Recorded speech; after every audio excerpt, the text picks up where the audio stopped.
So I wanted to walk you all through the process of creating a flip cup for acrylic pour. What I'll be doing here in this video is just making a basic flip cup. I have some paints that I have pre-mixed, actually just some old paint bottles even that I put my pouring medium into just to save space, along with some in jars that you'll be seeing here.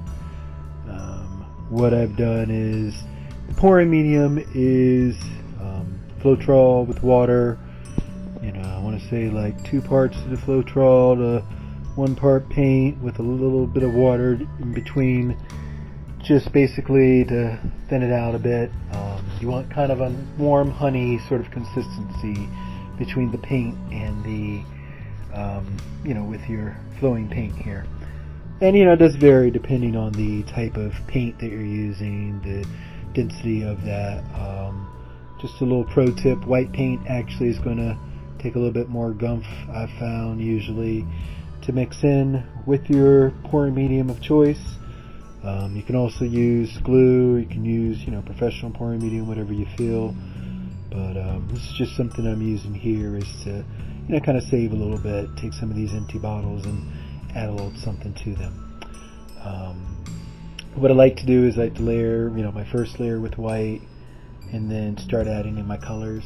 I do have a couple of colors in here that were pre-mixed that have silicone and oil in them. Silicone's maybe, if you feel like it, type of thing.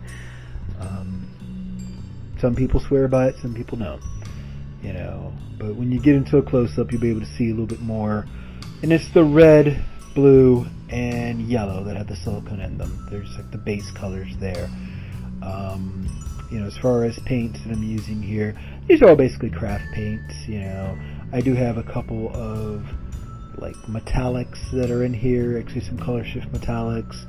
I also have some glow-in-the-dark paints that I like to use that'll come into play here in a little bit once the video gets cooking. But you'll be able to see those like neon sort of colors that'll pop through.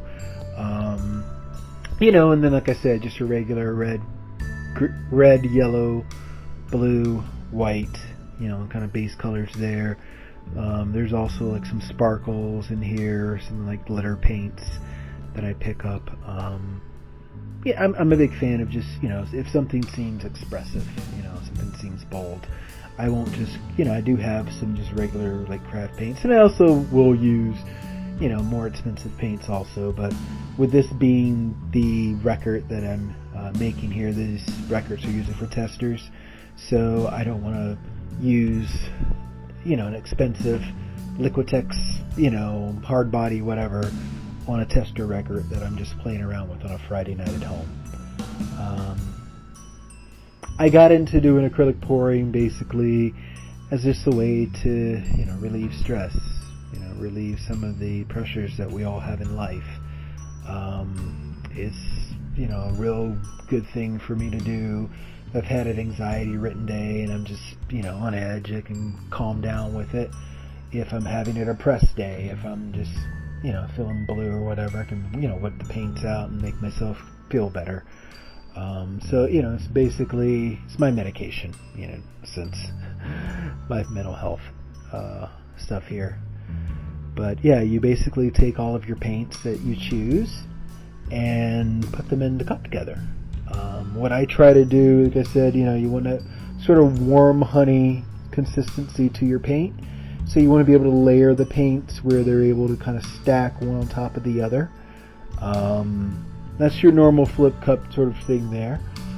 These are also referred to a lot of times as dirty pours, and the reason there's a difference.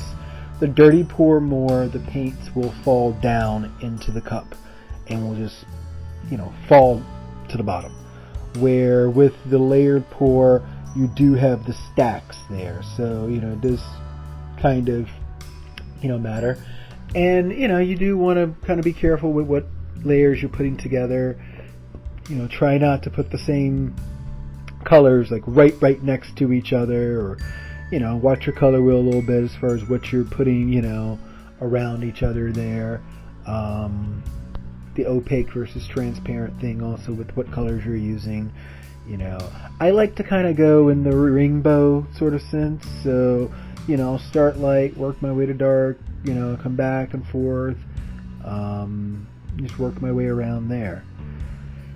So you layer your colors in the cup there, get everything all nice and filled, and once you have it where you need it, I like to put a little bit of buffer at, you know, on my pan there, so some white basically down so that the paint will have some room to flow. But you take your paint there, you flip the cup over, and you're going to let that just kind of sit there on the surface for about a minute once you flip the cup over. You know, it's a good time if you need to wipe your hands off, you know, grab your next set of tools, everything you're going to need there. As far as tools, you want to make sure you have something to kind of go around the sides, a little scrape type of thing there.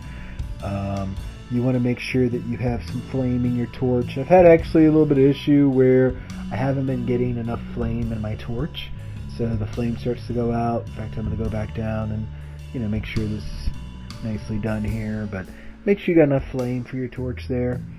You know, might have to just refill the canister basically. That's what I need to do. And yeah, just make sure you have everything that you need. I like to put when I do the vinyl pours, I like to put them on a small turntable, you know, like a cake spinner type of thing. It doesn't have to be anything fancy. This is just plastic. I like to put it on there just so that even if I'm not doing a whole spin method, I can still have that sort of space for it to move around, work its way around, you know, not really get into anything. You can have something to sit on, and I can turn it as I work with it. Just something I noticed. And I also like to tape down the sides. Something I probably might have saw when I put the record on, but I didn't really point out.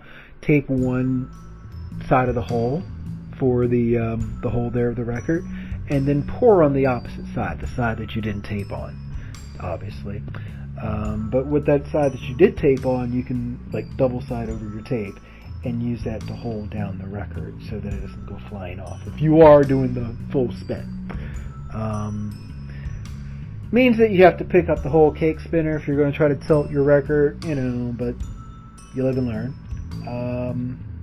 Yeah, you want to go over with the torch, pop your air bubbles. Once you do, take the cup off, you know, get your paints moved around, and just, you know, cover your whole record there. You'll have a good amount of paint, you know, depending on the size of your cup that you use. Try to make sure you're on a level surface, and yeah, there you go. That is making a vinyl pour on a record, doing the flip cup method. Thanks for joining. Thanks for watching. Yeah, whatever you're supposed to say here. Yeah, thank you. Thank you, folks. Thank you. Come back next time, and I'll teach you something else. Stereo.